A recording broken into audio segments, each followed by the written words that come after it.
starting. All attendees are in listen-only mode.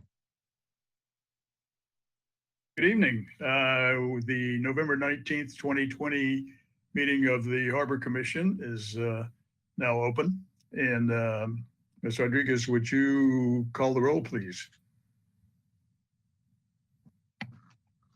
Yes. Commissioner Kramer, Present. Commissioner McCray, he is absent. Commissioner Nelson, Here. Commissioner Sloan, he is absent. Commissioner Spicer, Here. Commissioner Stedman, he is absent as well. And then Chair Sly. Here. All right. Thank you. Okay, thank you. Before we get into the agenda, there's one very important thing I'd like to bring up particularly since we don't have a December meeting scheduled, and that is Commissioner Bill Spicer has elected to retire at the end of this year after serving on this commission for 11 and a half years.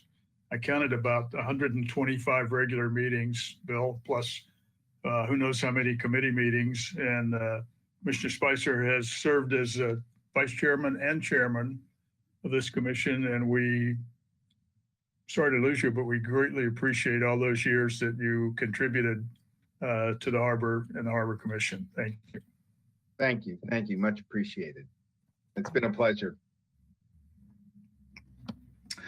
All right. Mr. Wilshire, are there any changes to the agenda? Hello, Commissioners. No changes, but I'd just like to say from Waterfront staff, Bill, thank you so much for your service and time. It's been relatively short for me particularly, but you've been a big help getting me up to speed. And we'll be sure to get your address. And since we can't all go out and celebrate, we'll send you a little something from the Waterfront to remember us all. That's very kind. That's very kind. I have a few words that I'll say for the end. Okay, perfect. Okay. Yep. No changes to the agenda. Okay. And do we have anyone in the general public signed up to comment on items that are not on the agenda tonight?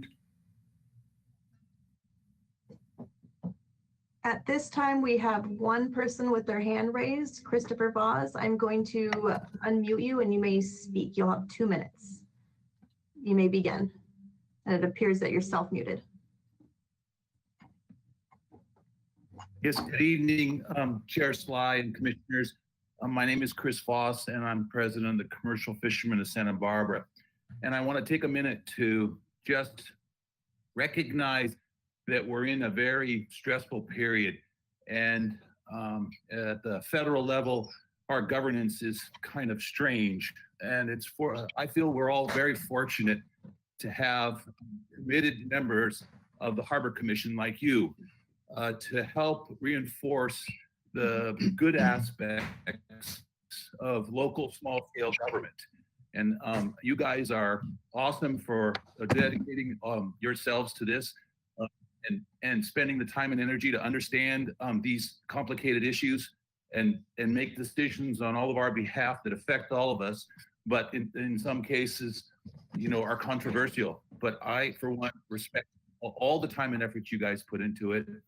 And I appreciate the Harbor Department's work in managing the space that the commercial fishermen have their businesses at. And I'm very appreciative in general about with respect to all that you do on our behalf. So I just wanted to reinforce how good it is that you take the time and put in the energy and make good decisions on all of our behalf. So thank you very much.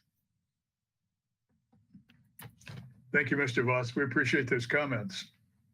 I don't think we have anything on the consent calendar, so let's move to the approval of the minutes from the last meeting. Do we have a motion to approve? So moved. Second. All right. Are there any suggestions for changes or additions to the minutes as written? So we have a motion to approve. All those in favor, please say aye.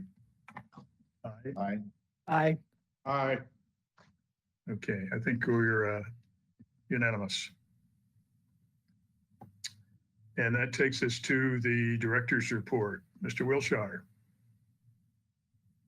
Yes, that's to me. Well, hello again, Harbor Commissioners and any members of the public who are tuned in. So I'm Mike Wiltshire, the Waterfront Director. So I'll be giving a quick update on a few items in the Director's report tonight. Next slide, Jeanette.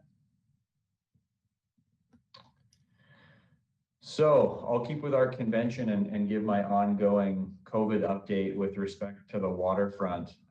Unfortunately, this presentation will be a little different than the staff report that got sent out last week, as there has been a change kind of in the wrong direction for our countywide status. So as of Tuesday of this week, Santa Barbara County, along with 40 plus other counties in California, reverted back to the purple tier, which is the most restrictive tier due to increased case counts. Along with the rest of the business community, this has negative impacts to the waterfront and our tenants. So the changes directly affect a number of our tenants, mainly including restaurants, museums, charters, retail, and wineries. So as you can see on the slide, restaurants are moving back towards outdoor dining only, where they did have some capacity to do indoor dining in the previous tier. Museums, again, are outdoor only, and charters and retail are reduced from 50% capacity down to 25%. So this will directly impact the number of our tenants here. So we're working with them to ensure, A, that they're aware of these details and how we can kind of help so they can best continue through it. On the waterfront administrative side, so our front counter still remains closed to the public, although we do have staff in the office and available. So we're busy. We're kind of as busy as ever, and we've stood up a number of new ways to complete all the usual waterfront tasks. So we're doing business by phone, email, website, by appointment. So we have made some physical modifications to our front counter and office in anticipation of opening back up to the public, but with case counts going in the wrong direction, we'll remain closed and status quo for now. As you probably know, our front office space is really not that large, and so we're trying to avoid congestion and foot traffic through kind of an already tight space until conditions improve. Next slide, Jeanette. All right, so definitely on a better note, a little bit of a lighter note. So I wanted to provide an update on our facilities manager recruitment. So this vacancy was created back in July when Mr. Carl Treiberg retired. So we posted the recruitment with an application deadline of August 28th. There were 34 total applicants, which were received by HR. And they were first reviewed by HR and city subject matters, and they cut the list down to 9 finalists. So the waterfront department held interviews for those 9 finalists on, I want to say, October 22nd and 23rd, and got through that recruitment process. And as of now, we've extended an offer to an external candidate. So that's great news. He just recently accepted the offer, and we're finalizing the details and going through some of the city hiring process. But if all goes well, we'll definitely have somebody in the position by our next meeting, and hopefully a little sooner. We're kind of looking at mid-December as a possible start date. So once he's on board, I'll be sure to send out information and provide an introduction. Next slide. All right, as usual, we'll look at some of our tentative agenda items for the future meetings. Every January, which is our next meeting, I'd like to start reviewing a tentative yearly calendar for proposed Harbor Commission items. I don't know if this was necessarily done in the past, but maybe kind of a nice time for everybody to weigh in. And a lot of the things we do are repetitive and come up around the same time. So it would be nice to kind of lay those out for the year to come and identify meetings where there's room for additional items.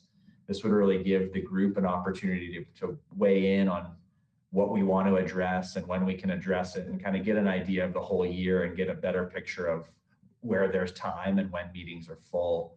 So if you all are okay with it, I'll put that on the agenda for January as kind of a plan for the year to come.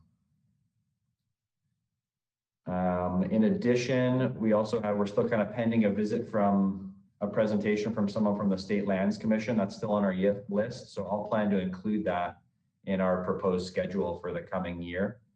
And same goes for somebody from CARB or County APCD to present on grant opportunities and how their program works. I know there's some interest in that in the past. That wraps up my director's report. So unless anybody has any questions on the items that I've talked about, I'll turn it over to Mr. Brian Bossy for his business. Yeah, Commissioner Nelson. I've got one, not a question as much as a request.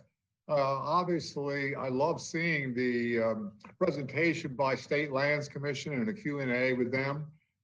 Since I'm the only member of the slip transfer fee subcommittee, there's been a lot of discussion on the disposition of State Lands Commission on how we satisfy sort of a fair market acknowledgement of the public land, and that the State Lands Commission has been engaged previously following grand jury reports and investigation at the city level. So in addition to a presentation on the limitations or the opportunities associated with public trust lands or state tied lands, it might be nice to give them a warning and say, could they also dedicate some time or be prepared to answer questions about slip transfer fees and how fair market value assessments are made? Yeah, okay, no, duly noted. That's good input. I'll continue to engage with State Lands Commission and see how willing they are and receptive of the conversation. But my assumption is that they'll be willing to speak on all those topics from their end. All right, any other comments or questions from the commission? All right, hearing none, Mr. Brian Bossy, you're up. Good evening, Mr. Chair and Commissioners. I'm happy to be here tonight with you, albeit virtually, to present a quick little business services report. Next slide, please. First thing up, just a reminder that for the 11th consecutive year, the Waterfront Department is working with the Stearns Wharf Business Association to bring a 25-foot white fir Christmas tree to the shoreward finger of Stearns Wharf. It'll be placed adjacent to the Natural History Sea Center. And the Stearns Wharf Business Association is again generously paying for the Christmas tree at a cost of around $6,000. Oliver Holt Christmas Trees will deliver the Christmas tree on, Monday, November the 30th. And Waterfront Department staff will be coordinating the installation and the lighting and all the decorations. It's always a beautiful sight out there. So please, we encourage everybody out there to, of course, come down and visit, and of course, be at a socially acceptable distance when you do so, please. So we're looking forward to that again on Monday, November the 30th. So just after the Thanksgiving weekend. Next slide, please. Also, one of our annual items, wanted to let everybody know that our waterfront parking permits are going on sale Tuesday, December the 1st. And again, similar to last year, our general permits will be $125 and our slip permittee permits will cost $95. Now, Mr. Wiltshire in his COVID presentation discussed the current status of that pandemic and how it's impacting us. And this is obviously falling in line with that. So it's not going to be a normal process this year. It's going to be quite different than it has been in the past. Next slide, please. So we usually have our front office open to take customers in and buy their permits. We also usually set up a few tables out and about the waterfront to make it easy for people to purchase their permits as well. with this worldwide pandemic, we're shifting gears a little bit. And we are this year offering, and hopefully well in the future, offering an online platform for people to purchase their general parking permits. So the online platform will be available on our department website on December the 1st. And again, we strongly suggest that folks follow this process to purchase their general permits. The online platform is just available to the general permits, and you're going to have two delivery options when you go into go online. You'll be able to pick it up will call, or you'll be able to have it mailed to you at no additional charge. Now, our will call option, you'll be available to pick those up from 11 a.m., between 11 a.m. and 3 p.m. Here at 132 Harbor Way. We'll have a table downstairs, but you're going to have to wait till the following day. So please give us a little time to process those. If you select the mail option, which we are very much encouraging, it'll be processed within 24 hours and mailed out. So please allow about 3 to 5 business days until you get your permit. But in both cases, right after you purchase that online, you will be sent an email with your receipt and also a link to print out a temporary parking permit. So it'll get you through that period until you pick it up at will call or until you receive it at your home or business. So we will also sell permits in person downstairs again at the table, but that's not a real reliable way to go this year, especially with us working into the purple tier. We'd much prefer that people do this online and then come pick them up at a later day. Next slide, please. As far as our slip permittees, these parking permits will only be sold via phone. Again, as Mike mentioned, our front office is closed, so you will not be able to come into our front office and purchase these. So you'll need to call our office starting December 1st.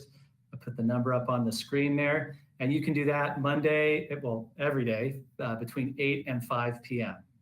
So again, with these, you'll be able to pick it up the next day between 11 and 3 down at our table below.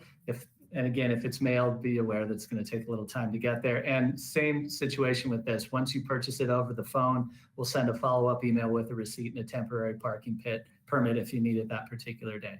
So again, if we have foul weather, if COVID continues, the COVID numbers continue to go up, we might have to pull that table downstairs off of, just get rid of it and go to a completely online scenario.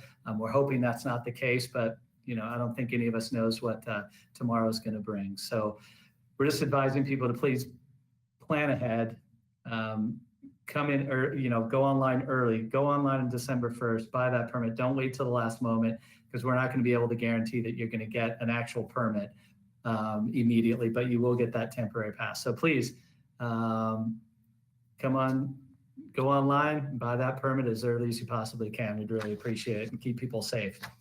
And that is it for me for the business services report. I'm happy to answer any questions that commissioners might have.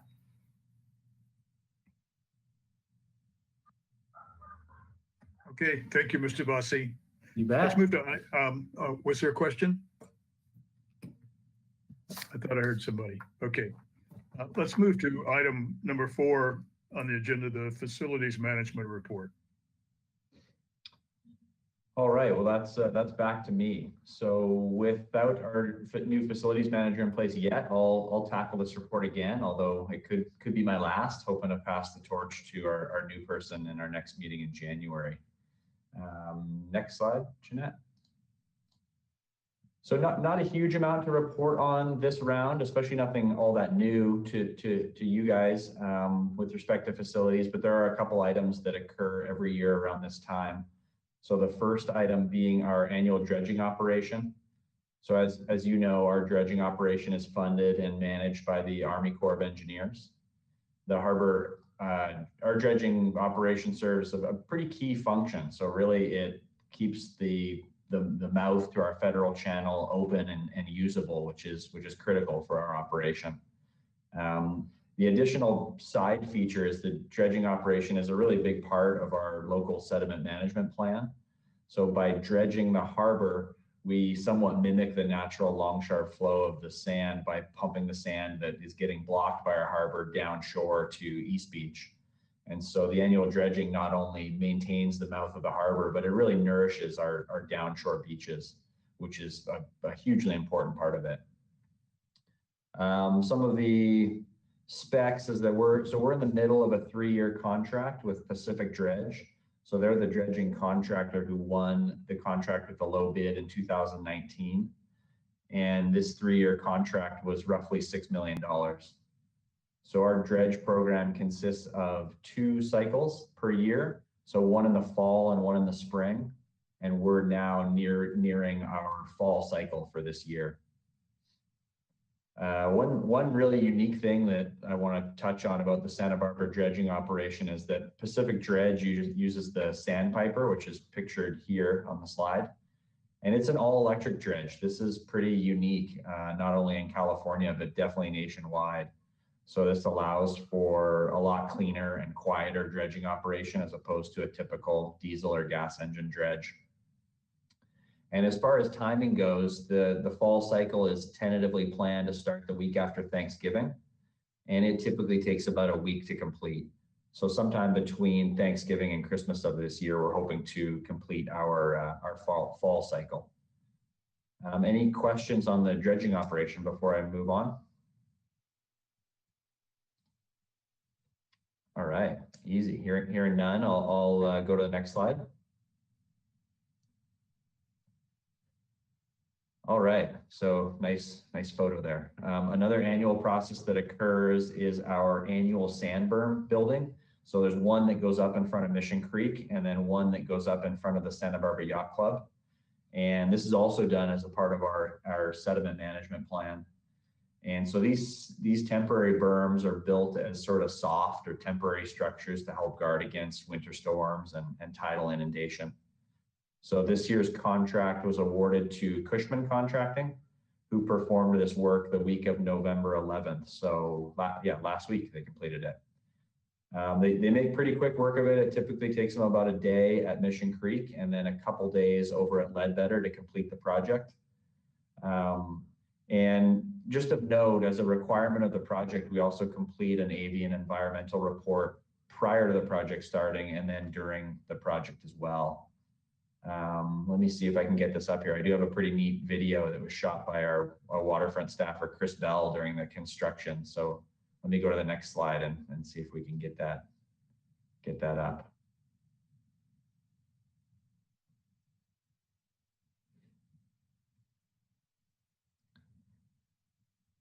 So kind of a cool shot, gives it a little bit of perspective of how kind of that berm is formed. I know the contractors love driving that heavy equipment up and down the beach.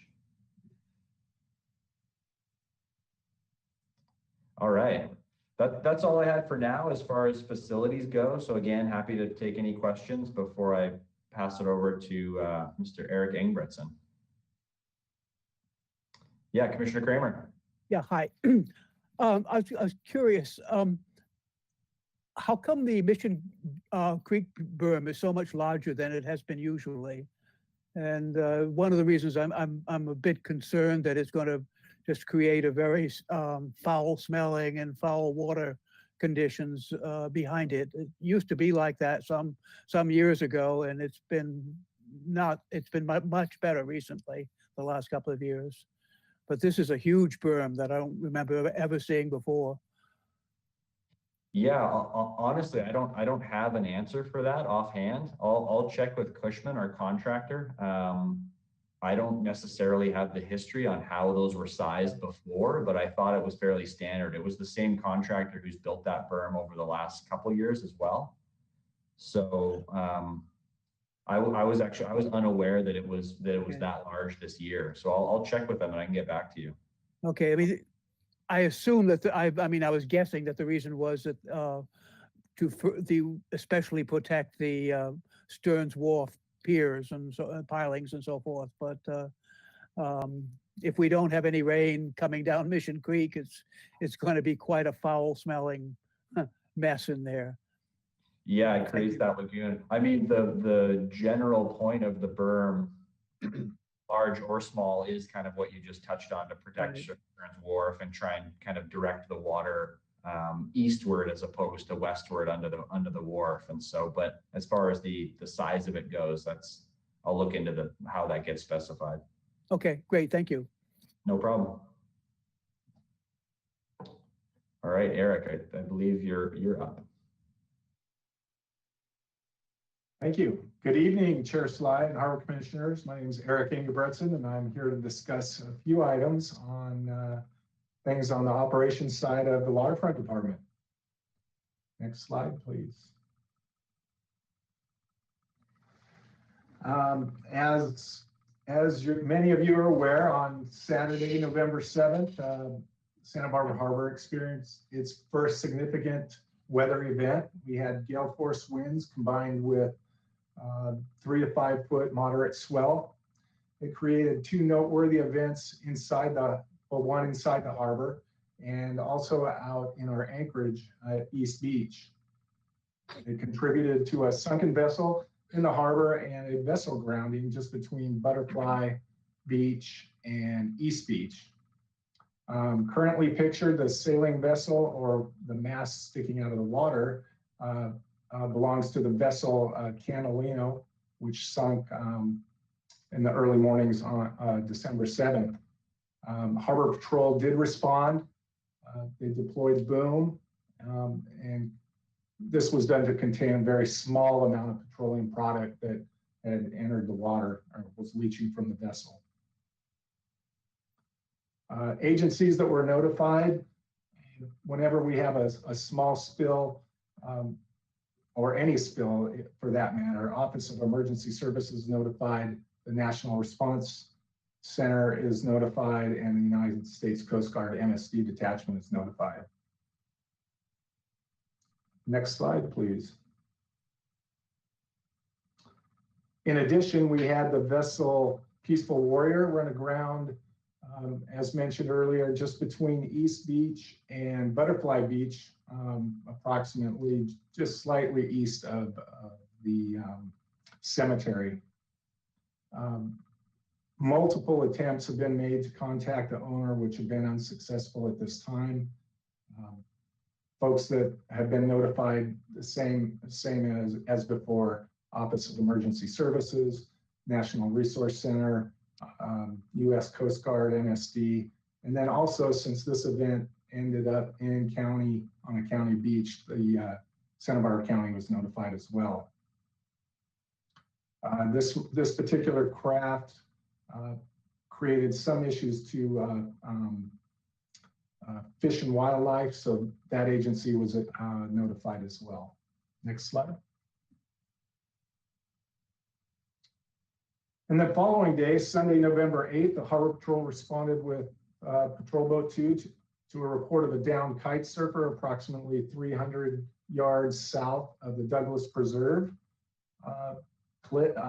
The fire department also responded and staged on the cliffs just above. Harbor Patrol was able to locate and rescue the distressed kite surfer and ultimately return the individual safely back to the harbor. Big thanks to our colleagues at the City Fire Department who assisted from the bluffs, keeping an eye on the individual, which really helps Harbor Patrol when we're working offshore, those folks keeping an eye and sort of vectoring us into his location. So a successful outcome. Next slide. And then just a quick follow-up from about a year ago. The Waterfront Department is coming up on its 10-year mooring permit with the State Lands Commission. Staff is currently in the process of reapplying for another 10-year permit for the mooring field off East Beach, which is split into 45 mooring sites. The permit with SLC is for the water space outside the city's state tidelands grant boundary, and the city of Santa Barbara holds another permit with the city of Santa Barbara inside. Last year, Harbor Commission received an update on the East Beach mooring permit program, which was established in 2006. As outlined in that update, the program meets the primary intent of providing alternative and more secure means of mooring vessels off of East Beach compared to anchoring, which has reduced quite a number of grounded vessels. Nevertheless, the lack of demand in this particular area and reduction in of just overall use has created an interest for possible other uses, and which would include inquiries from the fishermen for storing seafood products and mooring catch in certain areas of this field. The Santa Barbara Planning Department has accepted the permit with an additional application to be submitted to the California Coastal Commission in December of this year. It's important to note that although the current city boundary extends 3 miles offshore, the state requires at least for the mooring site outside the city limits as of 1925, which is being circled right now. And as you can see, that area, we currently only have 3 folks occupying that area in the gray.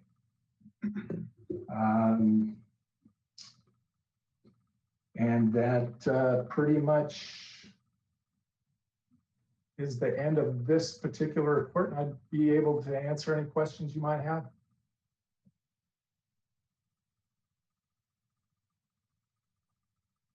I have a question.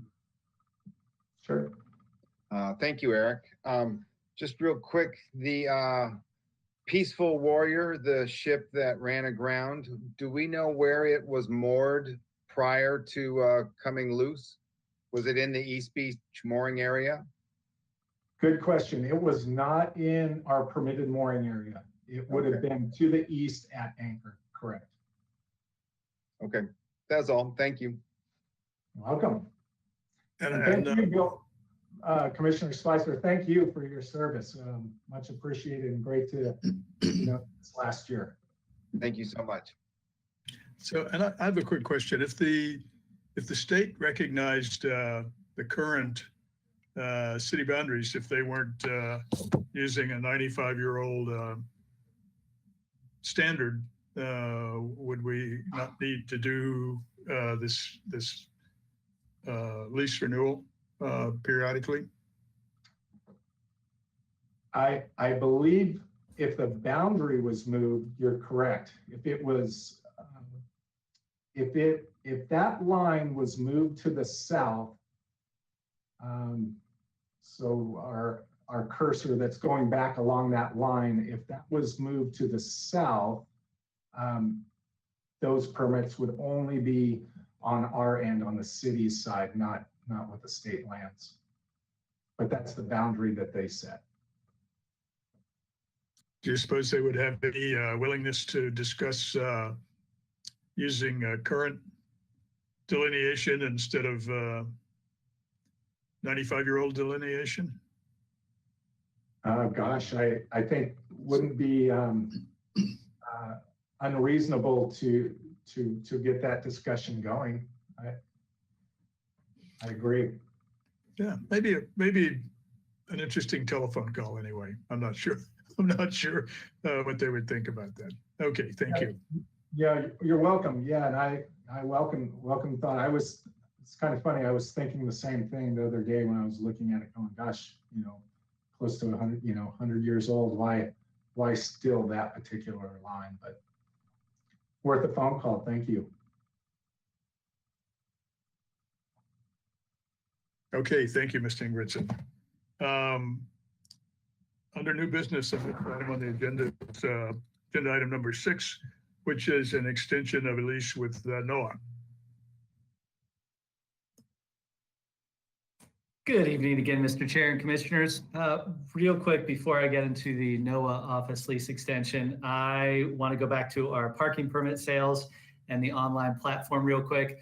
I failed to mention that this was an enormous lift by our staff in a very short time.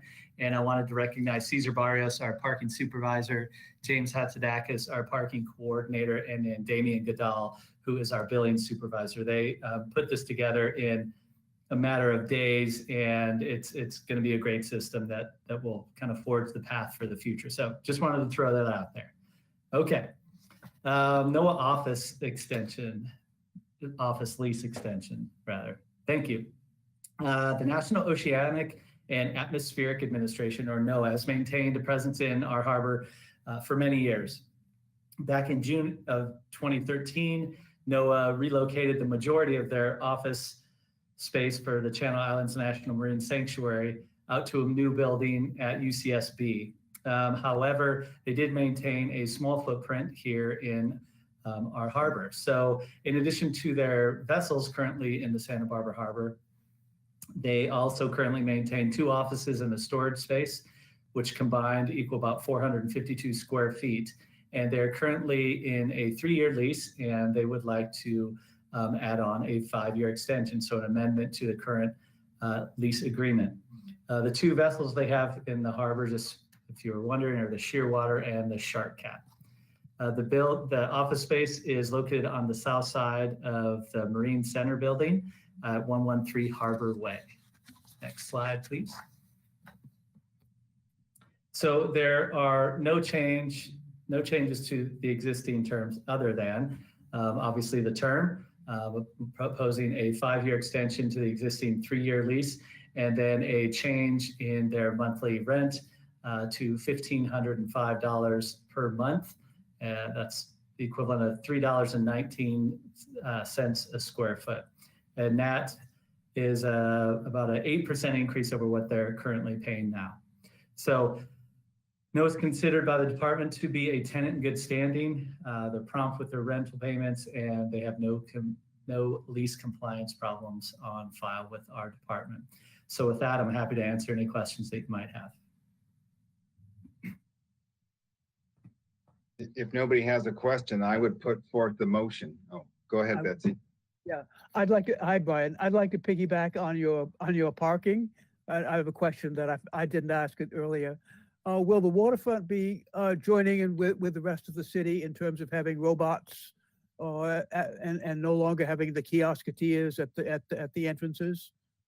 No, that's not the case. So we run, just real quickly, we run a very different operation than downtown parking. We have a very much a different clientele. Our Harbor Main is open 24/7, 365.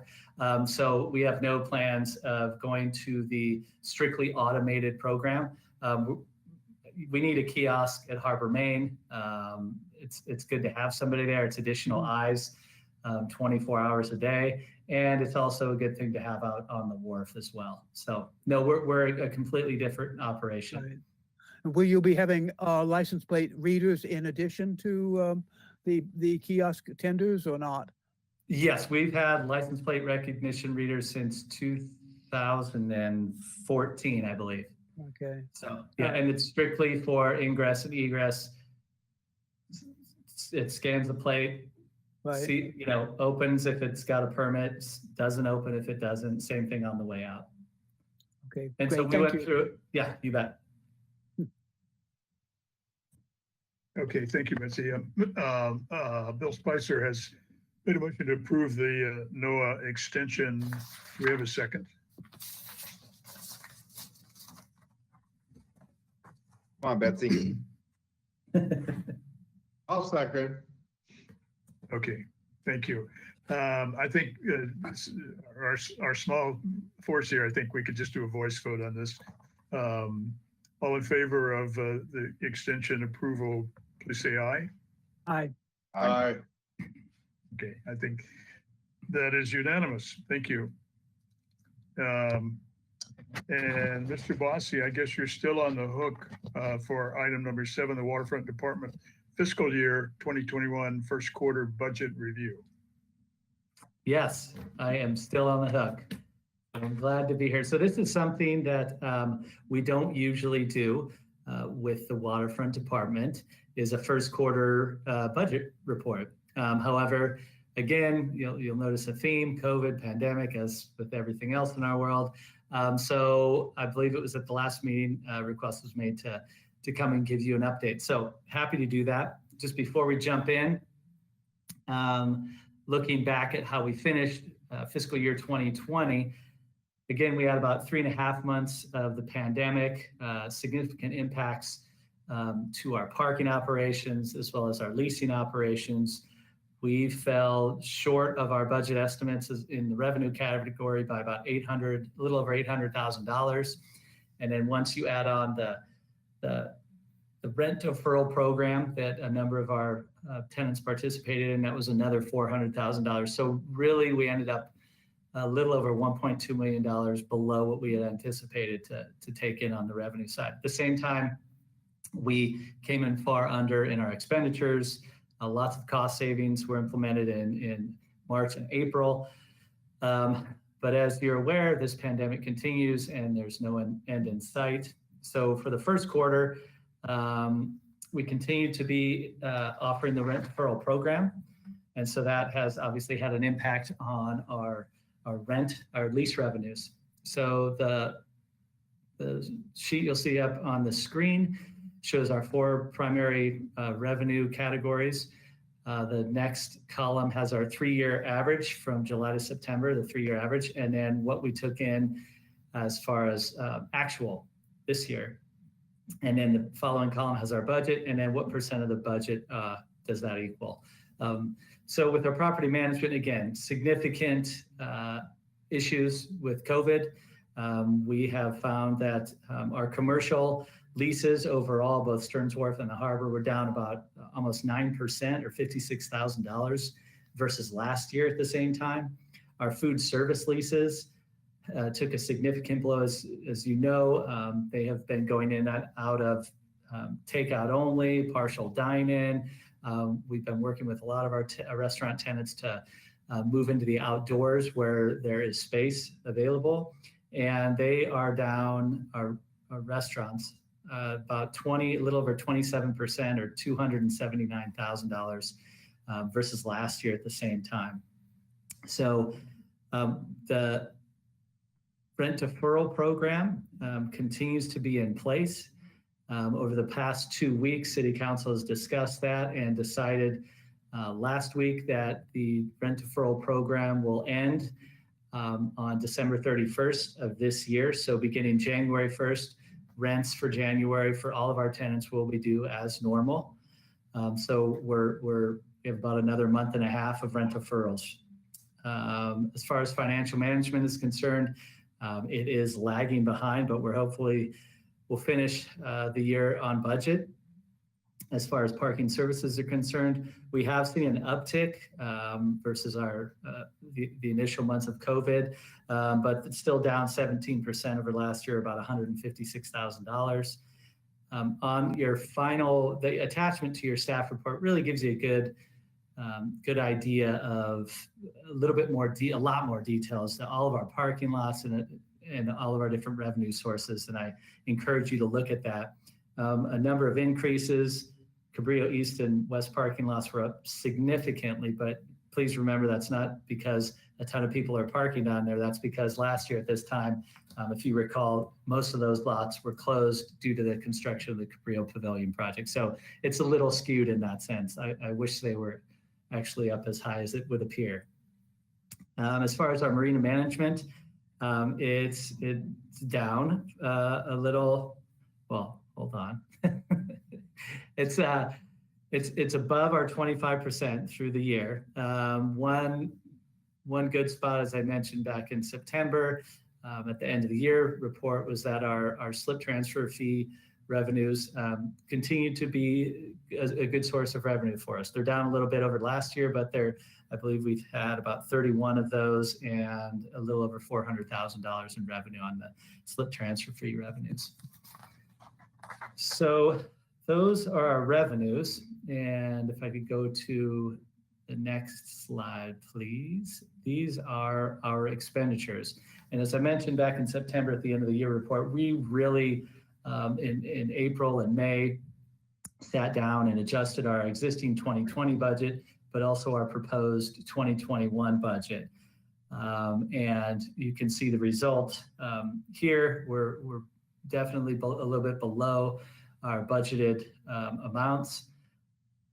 Basically, in every category outside of our loan payments, which are principal and interest, and those are usually front-weighted, especially the interest, as we make payments on that in September as well as April of every year.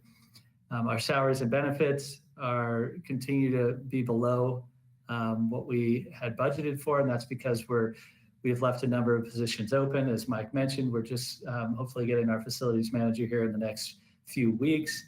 Mr. Ingebretson was successful in the harbor operations manager job, so that was open for quite some time. We still have we have one harbor patrol officer open, as well as a number of front staff open. So although our office is closed and we don't have everybody here, we are working double time to keep up with the pace of what's going on in the waterfront.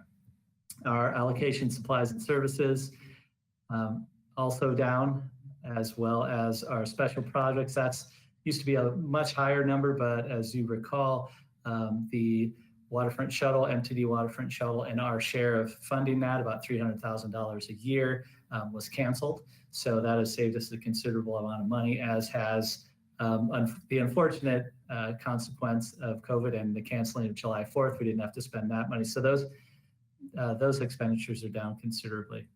Our capital outlay is also down. We've slowed our capital projects down considerably. We're waiting to see how the budget shakes out. As Mike has mentioned in the past, instead of doing complete projects, we're working on the planning side of things. So we scaled down the budget and we're spreading those out over more years. So right now we are below our budgeted amounts, and we anticipate that will continue throughout the rest of the year.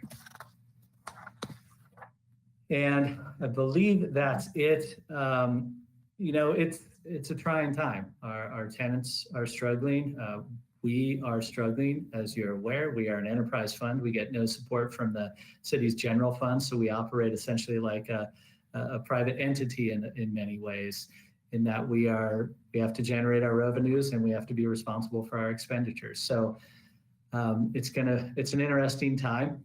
As I said, the temporary eviction moratorium ordinance, which is basically the rent deferral program, will end for our tenants on December 31st, and normal rent will be due on January 1st. So it's, again, going to be an interesting time. We hope some of these implementations and protocols that the state and the county are implementing will kind of curb the spread, and we'll get back to opening up more and get into the red tier and move on from there. So with that, I'm happy to answer any questions that you might have regarding the first quarter budget report.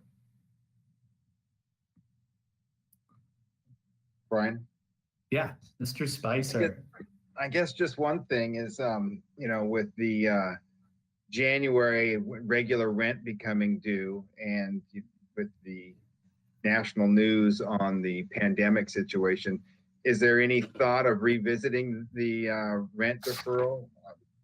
Yeah, I mean, someone's got to pay. I realize that, but I just wonder if there's any talk of having that discussion open up. Chair Sly, Commissioner Spicer, that is, I think, something that we're all thinking about. This is a city council decision. And it was talked about the last 2 weeks at City Council. However, for anybody who's been watching any type of politics, things change on a daily basis. So it wouldn't surprise me if this is visited again, especially this decision was made prior to the purple tier. And so us going back into the purple tier. So I think everybody's going to keep an eye on this and see how things progress. Hopefully it's progress as opposed to regress, and kind of take it like we do everything during this strange time, day to day, and see how things pan out. Thank you. I just, I think being open-minded is the best thing we can do right now. Appreciate exactly. It. I agree.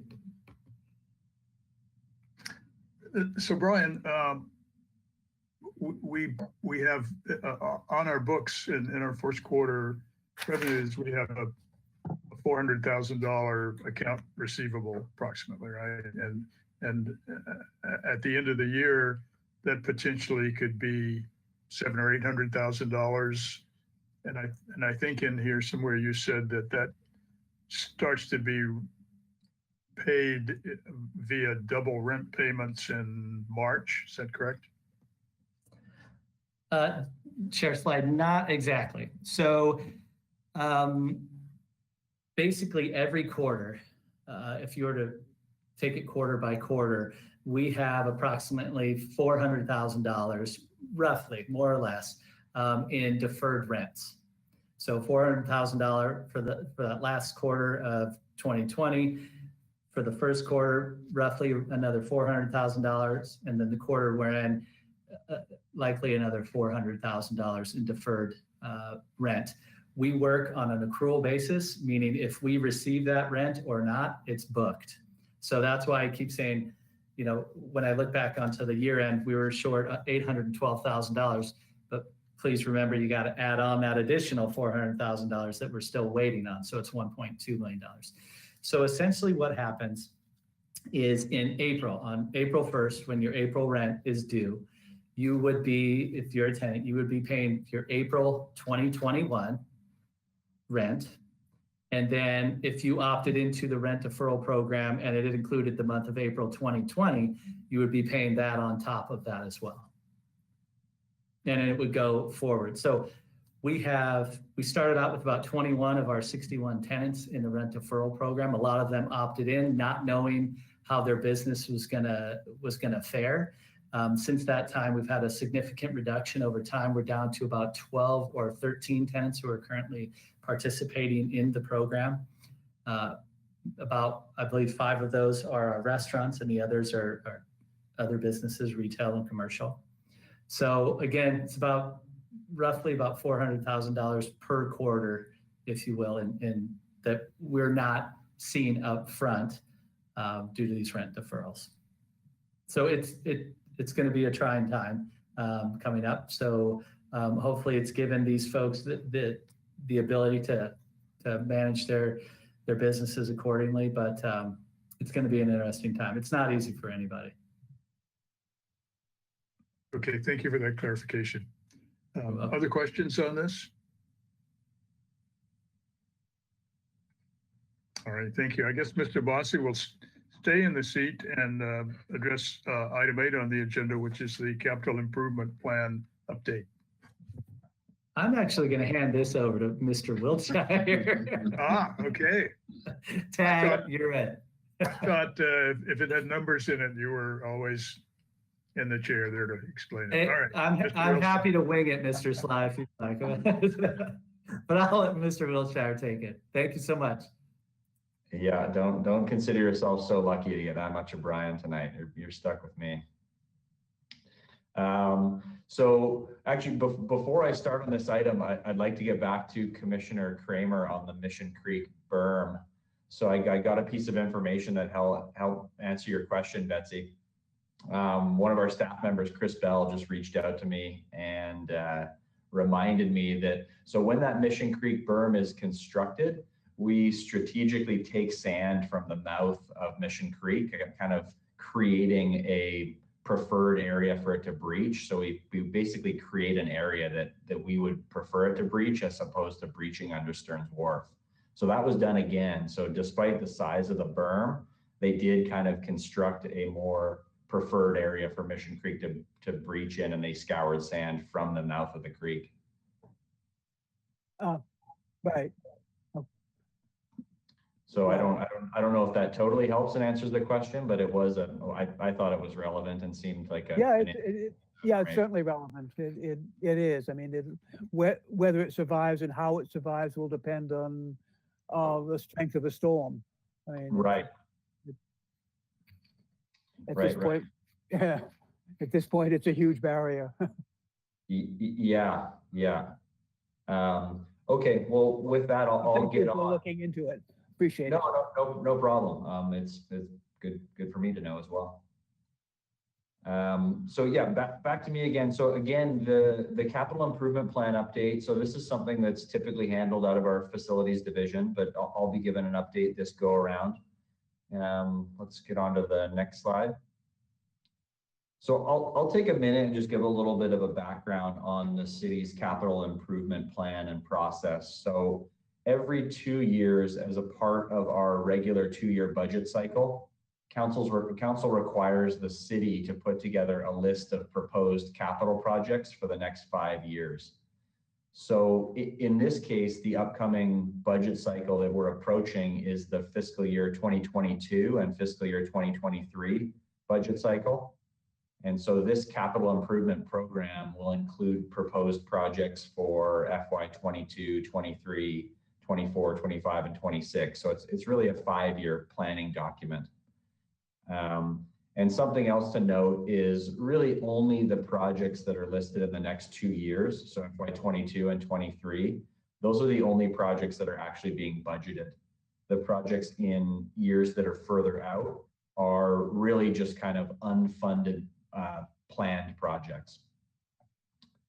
The other thing is this process is not unique to the waterfront department. So what we're going through right now, every city department has to go through this and provide a list of their capital projects. And typically council requires this list of capital projects to be completed by February in advance of the budget, so that they have time to review and include it in their next budget cycle, which usually goes to council in June. So that's really what we're doing here, is giving you guys, the Harbor Commission, a first crack and a first look at our list of capital projects that we're going to then plan to take to council come February and in the new year. Next slide. So what is a capital project? So capital projects really differ from day-to-day maintenance and operations. So it's typically a one-time project kind of focused on creating or improving or replacing infrastructure, and really kind of focused on our infrastructure and assets here at the waterfront. So there's really no set dollar limit, but typically capital projects that get listed in the capital improvement program are kind of $100,000 or greater. And although some things aren't physical projects, so the CIP also includes things like studies and design that are really intended to gear up and set up capital projects. So those end up in the plan as well. Next slide. So really, why do we go through this process, and what are the goals of the CIP? So the most, at its core, the most basic function is that this is really a city planning document. So it allows us to kind of work with waterfront staff within our department, identify critical infrastructure projects, lay them out, and kind of plan for them accordingly. The numbers and descriptions that end up in the plan are not always absolutely complete. They're really best guess estimates. We're not overly agonizing and spending a ton of time refining these numbers for projects that are 5 years out. We're really just kind of establishing a need and getting numbers on a paper so that we can sort of start jockeying things around and planning for what we're going to do over the next couple years, and then the 5 years to come. One of the key takeaways with this project is this CIP is it's really flexible. So these projects are not set in stone. It's really intended as a general guide and a planning document, but these projects can be reprioritized in real time as needed. So often things come up that are out of our control that require funding. We can shift projects around on a year-to-year basis. These are just our best projections of what we know today on what we're going to have to address in coming years. Next slide. So I'm going to apologize. Don't even attempt to look at this slide. It's not really intended to be read. I know it's really, really small. I did send this list out as an attachment to the staff report, and I also sent you all a revised copy. We'll get that revised copy online. I really just wanted to show that there is a single document that's showing our 5-year capital improvement program. And so if at any time you want to look through those projects on a line item basis, this document is available. And again, this is available on the Harbor Commission website right now, and I'll make sure it's the most updated after this meeting. Next slide. All right, so this is kind of the meat and potatoes. So here is a subset of the list that I just showed you. So these are the projects that are being proposed for FY22 and FY23. And so as I mentioned, these are really the only projects that are actually being budgeted. And so these are going to show up in our FY22 and FY23 budget. And the projects that are in further years out, so FY24 and beyond, are really just planned placeholders for what we think we might be doing 3, 4, 5 years from now. So on this list, some of the projects that stand out, so in the FY22 and FY23 projects, so they include upgrading our marina management software, renewing and refurbishing the Harbor Main parking kiosk, the continued major maintenance of Stearns Wharf water line and sewer lift stations. Building 132, so the main harbor building down here, needs a new roof.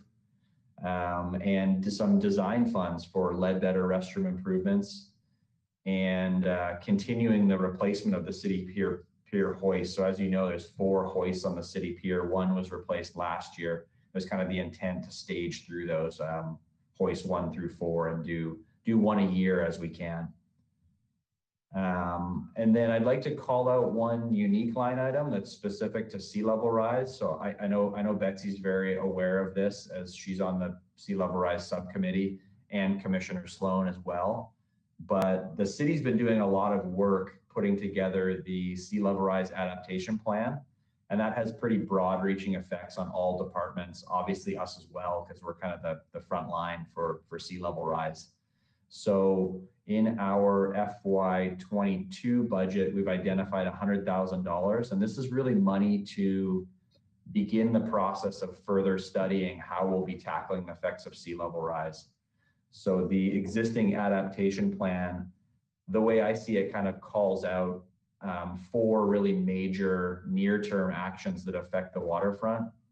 So there's kind of what to do with the breakwater and the concept of raising the breakwater and raising the edge of the bathtub. There's what to do with Stearns Wharf, so studying what level of sea level rise is going to start impacting Stearns Wharf negatively on a regular basis. In addition to that, there's the harbor and marina itself, so piles and raising piles and just being able to continue the harbor operations with tidal inundation and increasing sea level. And then there's this sort of citywide process of shoreline monitoring and sediment management that is that we're going to have a play in because of our dredging operations. And so citywide, everybody's kind of looking how to tackle this. There's really no huge dollar amounts budgeted right now, but other departments, so us and Public Works and some of the main players who are being affected, are starting to put small dollar amounts in there, not to do any physical work, but to kind of further study and get our heads around what timeline we're going to have to start allocating big dollars to this and get a better handle on what needs to be done. And so that's what that $100,000 is in there. Additionally, on the list that I sent out in the staff report are all the FY21 projects. And so these projects still have funding. And so these are carried over projects. Those projects have funding from our previous budget, and the intention is to complete the majority of those. Next slide. But before I go forward, is there any questions on the process or this project list or what I've kind of talked about thus far? Yes. I'm pretty, they look like the 22 projects look pretty good. I just have a question about management software being a capital project. So how does software become a capital project? I thought a capital project in and of itself had to have, a 30-year life or something like that. So why isn't software in the operating side as opposed to the capital side? Yeah, that's a good question. Just typically stuff of this magnitude where it's kind of a big shift of we would look at this system as something that would last kind of 5 or 10 years. And so that's sort of the scale of a capital project. You're right, there's no specific definition of why something would end up on this list, but this is typically the way to kind of carve out dollar amounts of this size as opposed to landing them in our operating budget to kind of show council and show Harbor Commission that it's a one-time thing that we're doing as sort of an improvement to our system that basically needs to be maintained. So you're totally correct. This could end up in operating, but I just saw it as an opportunity to kind of showcase to both Harbor Commission and Council that we're doing something out of the ordinary. It's a one-time thing. Okay. All right. And any other questions from the commission? I have a question. The slide that you just had up there had $100,000 line item for sediment management for related to sea level rise. And in your handout, table 3 doesn't have that in fiscal year 22, but has 3 different $100,000 sea level rise items in fiscal year 2023 that are not on this. So that I'm a little confused because this slide doesn't agree with table 3 in the handout. Yeah, yeah, Chair Sly, and that's mainly because, and Commissioner Kramer can attest to this, a lot of this is happening in parallel. So there have been sea level rise subcommittee meetings as recently as this week, was the last one. And so city staff is kind of meeting and trying to grapple with when to start spending these dollars. And so the staff report that I'd sent out a week ago was not as current. And so we've since had a sea level rise subcommittee meeting and have kind of gathered the minds and figured when and how we're going to spend those dollars. And so that's why that list shifted a little bit, is to kind of be in line with other city movements on sea level rise study. Okay, so your slide is the one we should be looking at, the version we should be looking at. The most recent list is the one that I sent out prior to this meeting, and so it has $100,000 for sediment management in FY22, and the remaining sea level rise actions further out in FY24. So as of now, the only dollars that we propose to spend on sea level rise in the next 2-year budget cycle are $100,000 for kind of beach nourishment and sediment management study. Okay, yeah, I see that out in 24 now. Thank you. Yeah. And again, this dollar amount is kind of a placeholder. There is some hope to see where the state goes with this, to see where the federal government goes with this. We're going to actively be pursuing grants. So if any of these projects can ever be funded by grants, the waterfront dollar portion will drop off, and quite obviously we'll go for the grant dollars.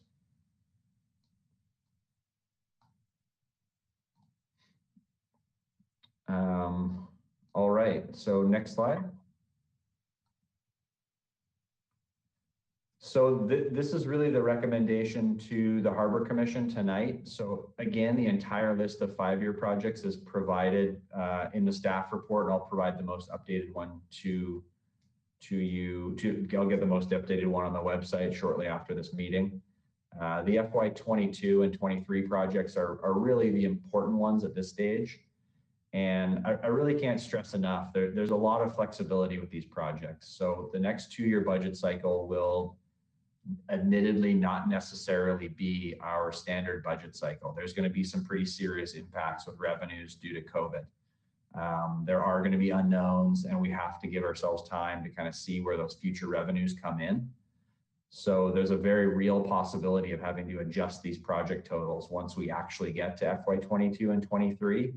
But I really feel like carving this list down now without knowing that is kind of premature. So just know that these projects aren't set in stone. These aren't things that we're going to be forced to complete. We can still use these as a throttle in the future if we have to make budgetary decisions and defer projects.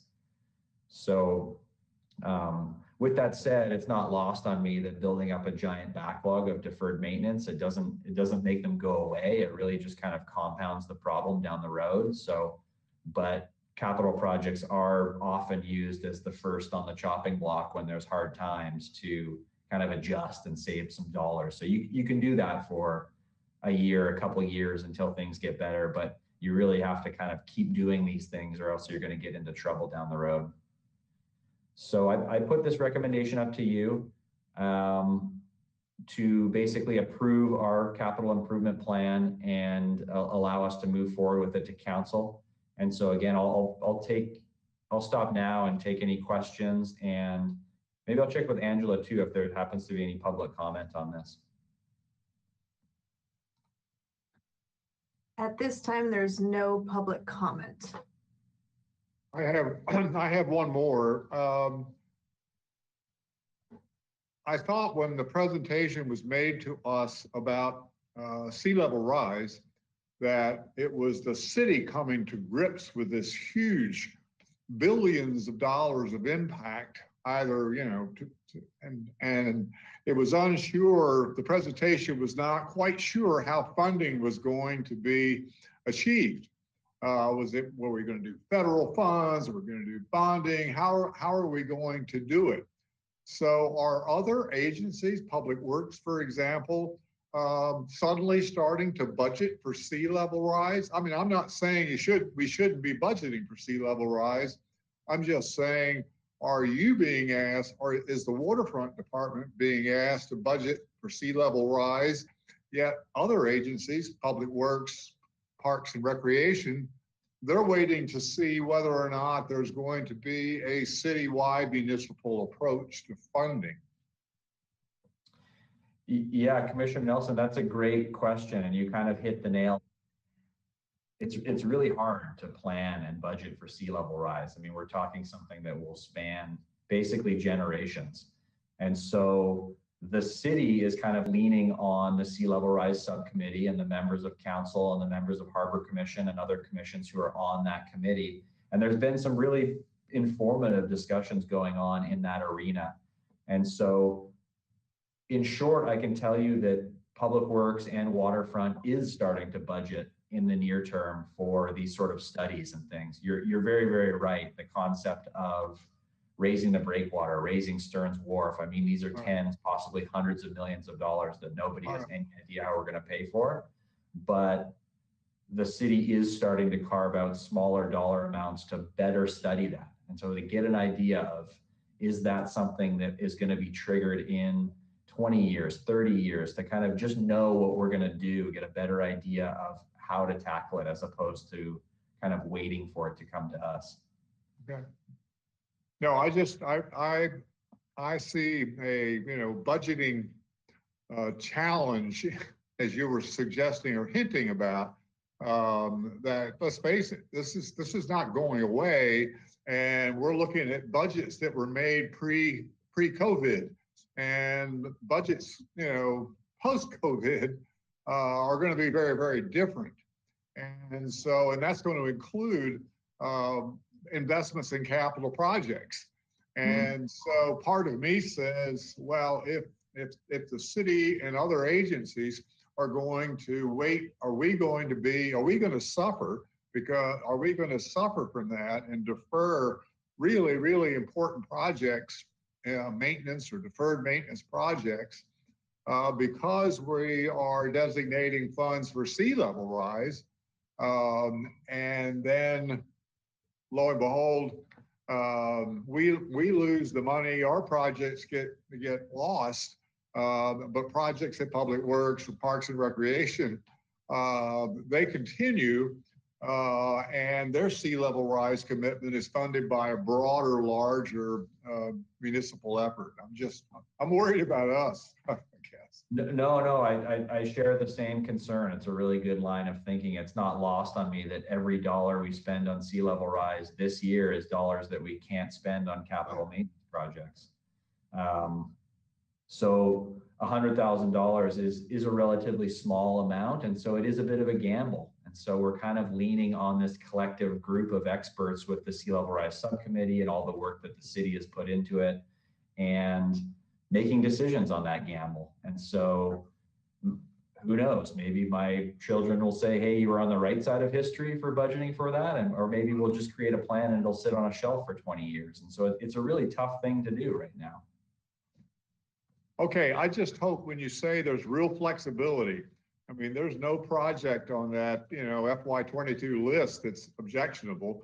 But you are suggesting that, everything's in flux and subject to change. So I hope when we revisit the capital program, it's understood that I may raise this again as why are we doing this? If it's $1 billion project, why are we spending $400,000 and we're not keeping up with the peers? You did a presentation on the peers at Stearns Wharf and how many you have to replace each year to keep up with it.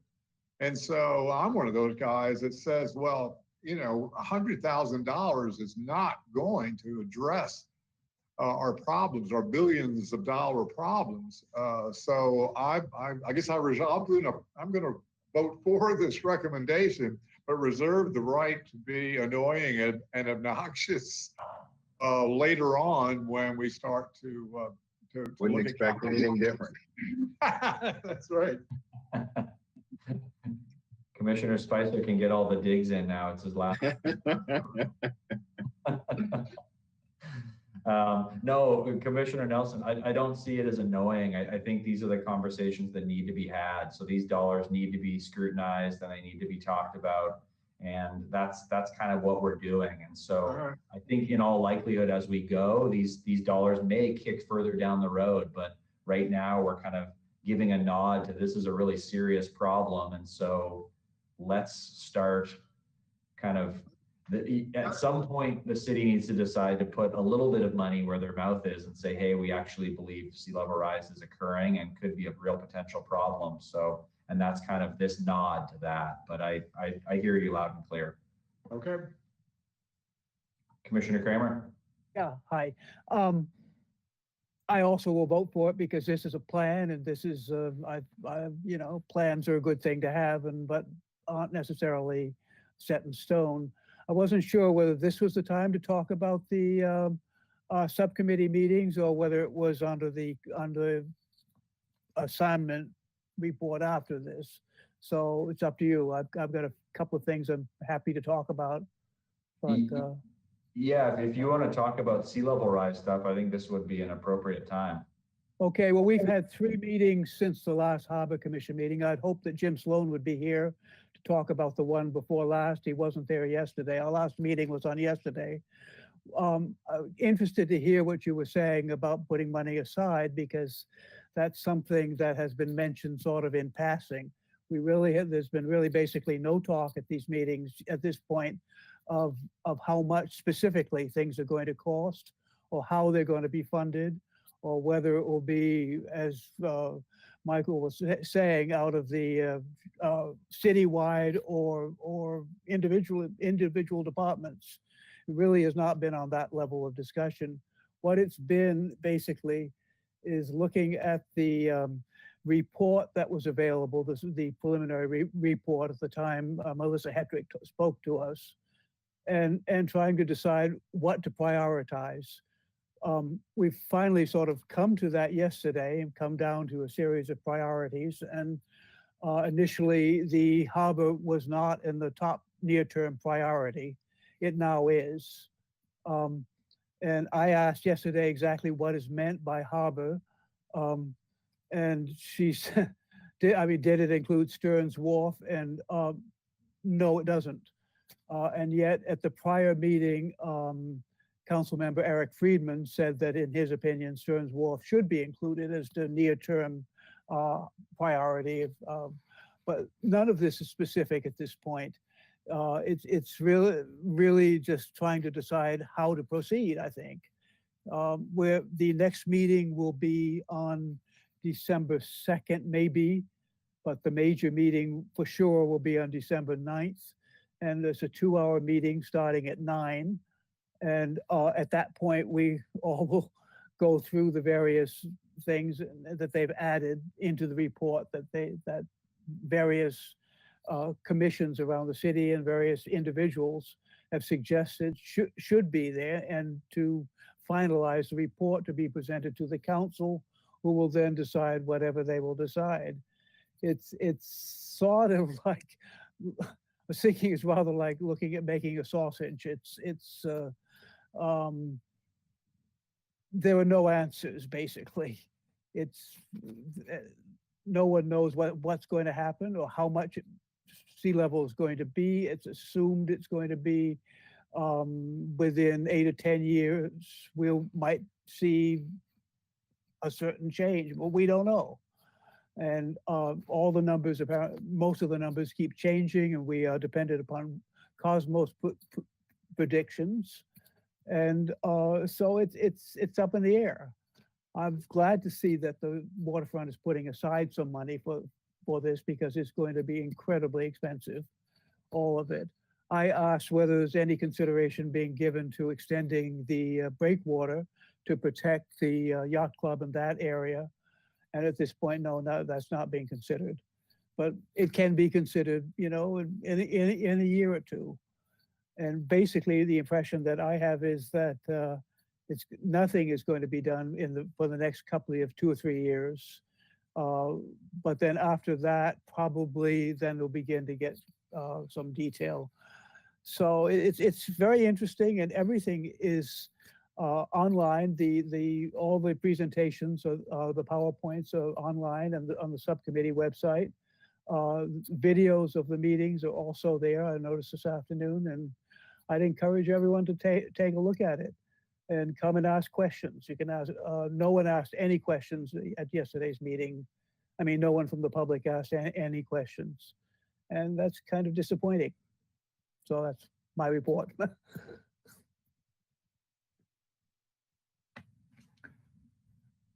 Thank you, Betsy. That's very, very interesting, very helpful. Thanks.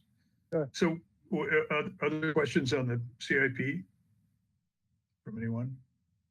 So let me restate the recommendation here, which is that the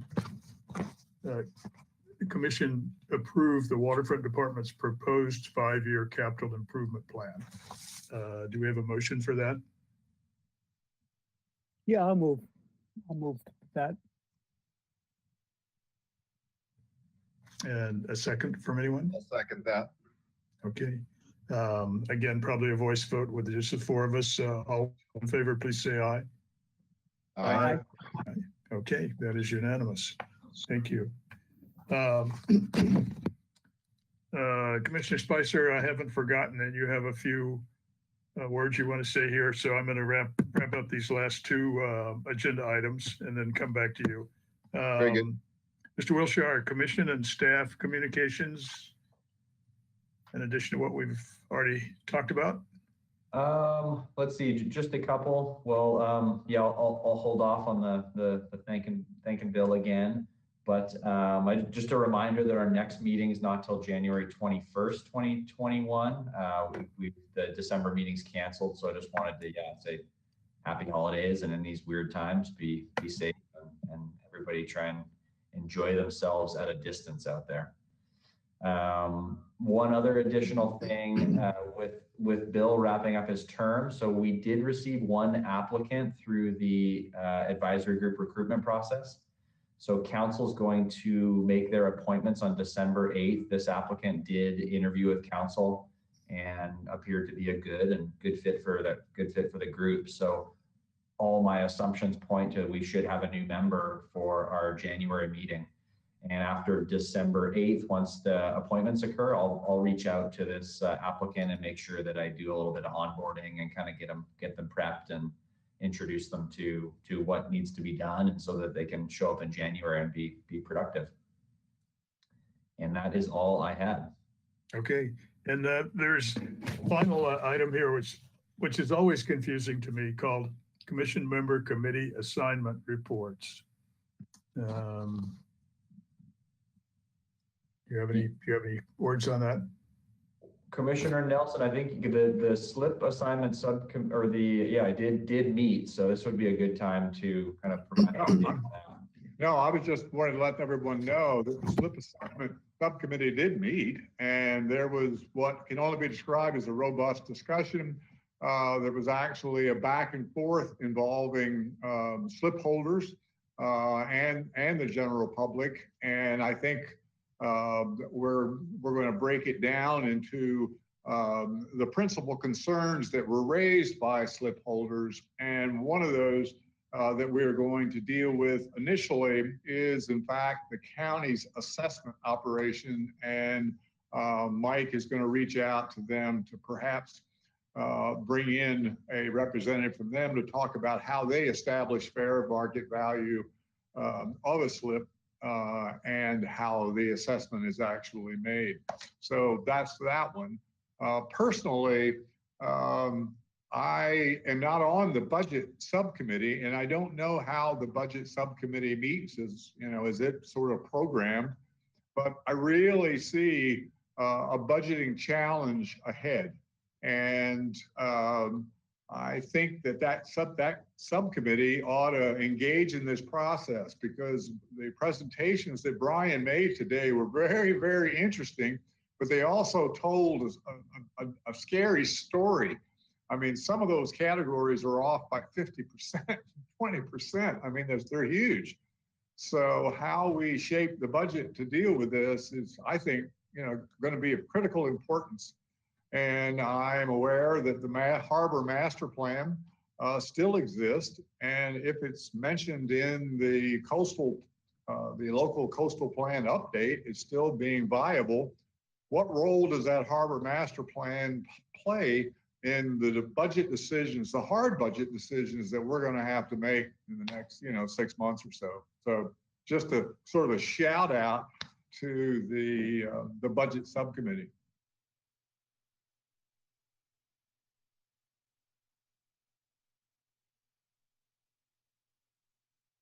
Okay, thank you very much. Commissioner Spicer, you had a few things to say, I think, at the end here. Yeah, sure. I wanted to thank a handful of folks and then maybe a parting comment or shot. Start off, I want, our former colleague, Mick Kronman, he conscripted me to join this group or to apply some years ago. And I never would have thought I'd be here 11 years later, but I greatly appreciated it. To all the commissioners I've served with, I just wanted to say, I may not always have agreed with your opinions, but I've always respected and really appreciated the discussions and the banter. I've loved it, actually. To a number of staff folks, because I was good friends with Mick, I got to follow Harbor Patrol perhaps from afar, but I just wanted to say thank you to Eric Engelbretz, and then also Officer Ryan Kelly had been very helpful with me over the years. And I wanted to appreciate how much I appreciate it. Brian Bossy, who I often chit chat with, both college sports and fashionable socks. I've appreciated it.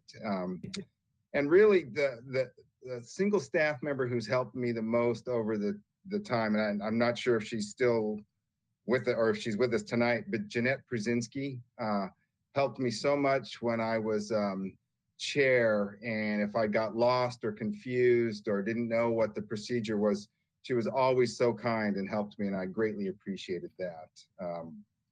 So that, then there's the other things, the fact that our marina can have celebrity yachts worth millions of dollars nestled up against commercial fishermen, just the diversity of our harbor has been great. I'm proud to have played a tiny little part of it. Director Wilshire, I'm so comfortable that you were given the reins. I feel very good with it. And I just like you said, I wish everybody to be safe and have a good end of the year. And the time will come when we can all gather again. I look forward to it. And I just wanted to say thank you. And particularly to Betsy and Jim Sloan, who served with me the whole time I was here as well. So thank you very much. Thank you for those comments, Commissioner Spicer. We'll miss you. Lang, Yes. I want to say something. Okay. Please. Okay.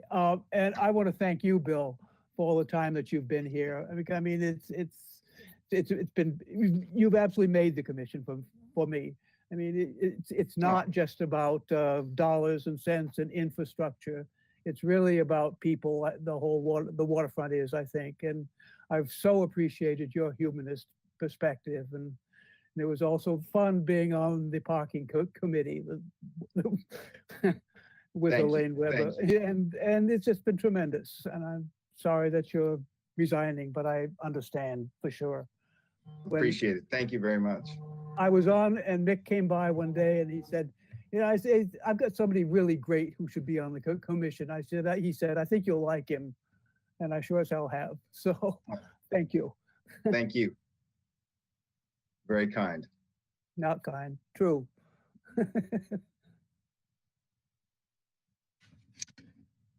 Okay, I think that's all our business. Do we have a motion to I go will home? put forward a motion to adjourn. Motion to adjourn. Do we have a second? All in favor of adjournment? Please say aye. Aye. Aye. Okay. Thank you very much to all of you, and I hope you have a pleasant holiday within the constraints that we're facing here, and please be safe. See you in January. Okay. Good night.